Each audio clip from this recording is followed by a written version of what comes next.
Zata. Truth. It began long before us. We who now live our perfect and dull, endless lives. It began long before these moon palaces and body markets hurling around our golden sun. It began long before our light coil thinkers, our radiation wars, our oil smoke. It began with us, the continuity and its twin, wanderlust. The need for unseen shores deep in our marrow. Zata. Truth. It began long before us. We who now live our perfect and dull, endless lives. It began long before these moon palaces and body markets hurling around our golden sun. It began long before our light coil thinkers, our radiation wars, our oil smoke. It began with us, the continuity and its twin, wanderlust. The need for unseen shores deep in our marrow. No judge, jester, queen, or king can escape this old blood. We are nomads, eternal.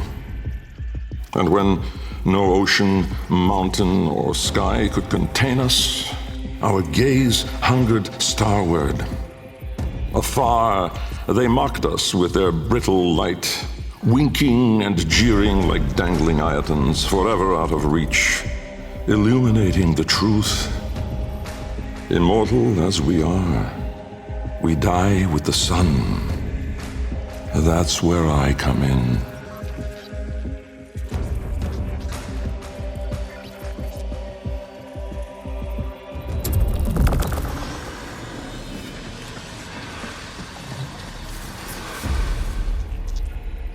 Jahu, form. My departure was a day less than any other. When I stepped inside the bell, I saw no crowd through its glass, no skeptical onlookers, no regal send-off. They all had given up on me and my paradoxical formulations. The wasted years had all shown the void to be just that. Nothing, no energy, no entanglement, no form. To spacefaring ambitions, a dead end. On the day, my laboratory was mostly vacant of witnesses, most of all of expectation. Only my sluggish attendants, my sagacious Kavat, Kalimos, and of course my daughter. I had raised her alone, but with inconsistent vigor. In those eyes, her mother's, I did see a terrible reflection of a man that did not exist. A brave and principled man about to make history.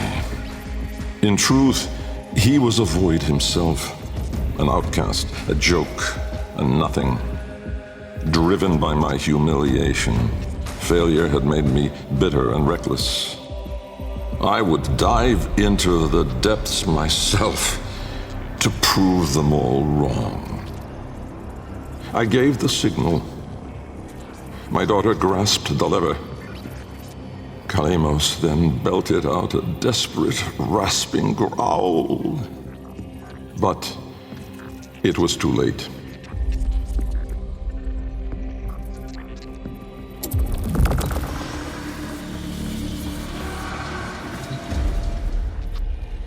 Vom, order. The calipers yawed open the wall between worlds, stretching there a black trapezoidal gap, a door, a mouth.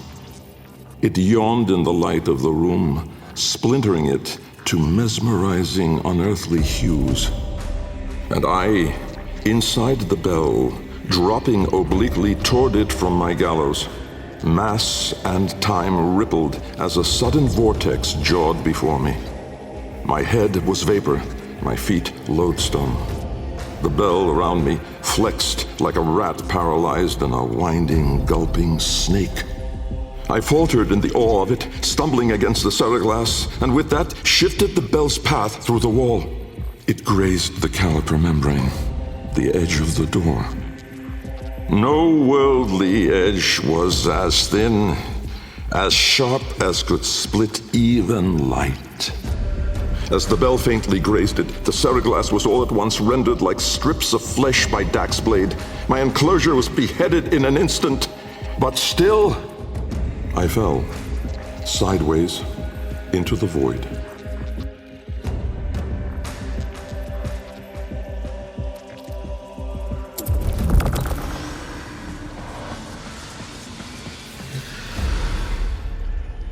Thas, chaos. Death was on me, I was certain. I was face down, eyes clenched, my heart pulsing the last of its seconds, and my lungs burning the last of its air. A sudden nostalgia gripped me. I grasped desperately for memory of a storm just past, the fumbling pitch of a child's song.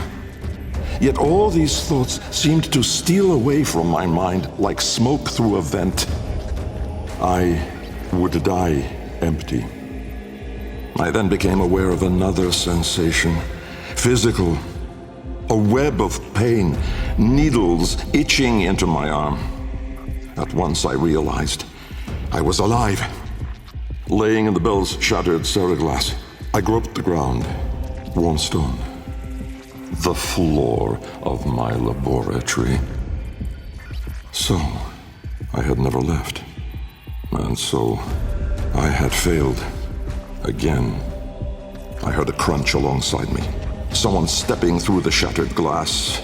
With great shame, I gasped and rose my head to face my daughter above me. But as I opened my eyes, it wasn't her. It was me.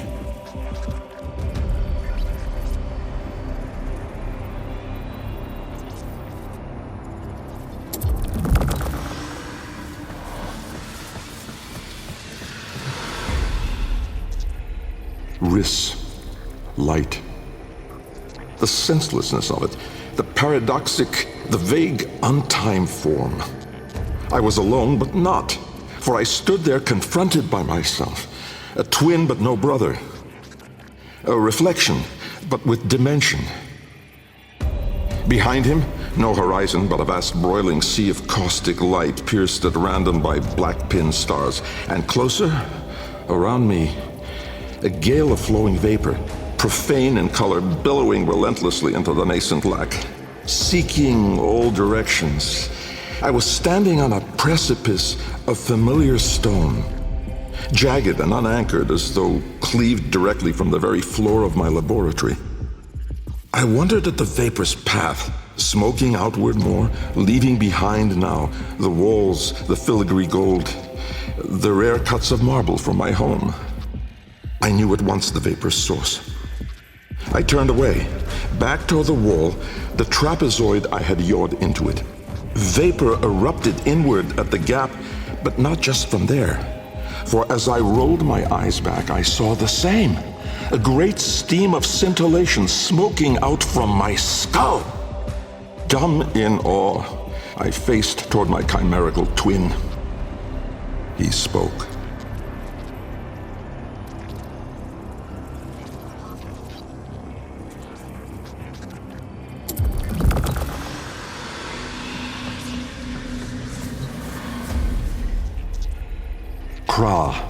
Time.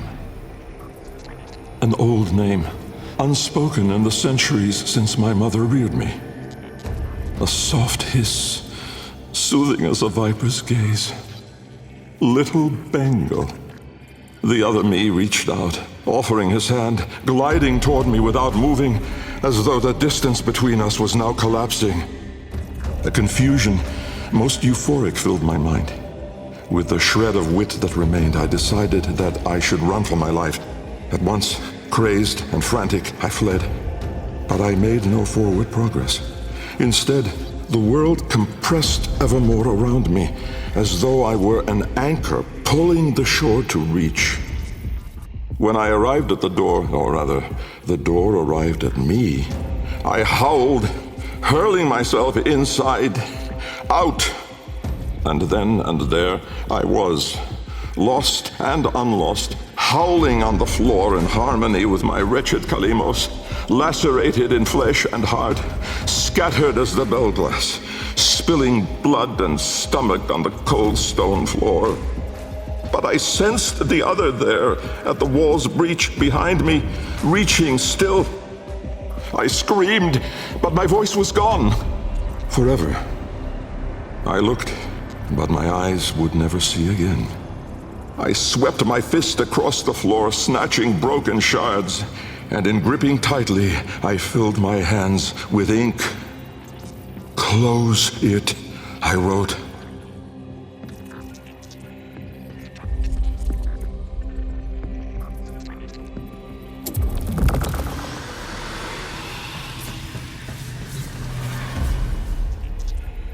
Netra.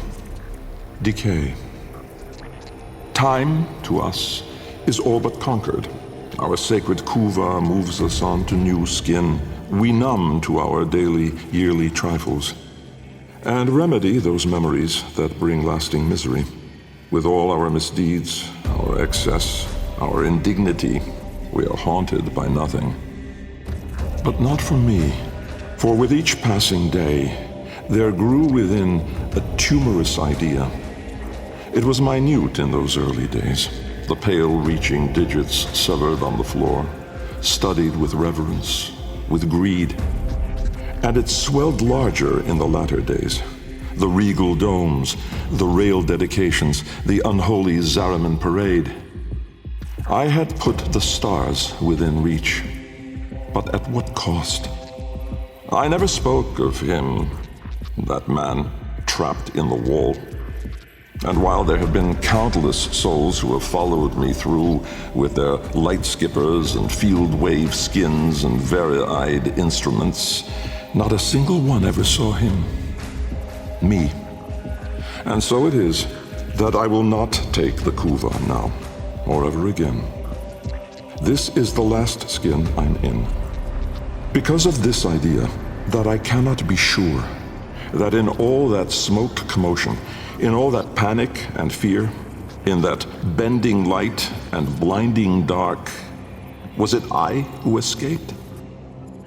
Or the other?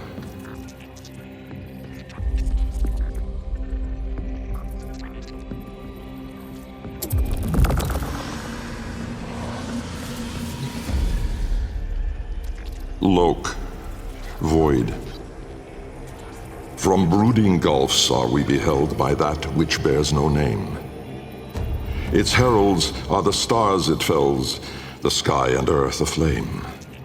Corporeal laws are unwrit as sons and love retreat. To cosmic madness, laws submit, though stalwart minds entreat. In luminous space, blackened stars they gaze, accuse, deny. Roiling, moaning, this realm of ours in madness lost shall die. Carrion hordes trill their profane accord with eldritch plans. To cosmic forms from tangent planes, we end as we began.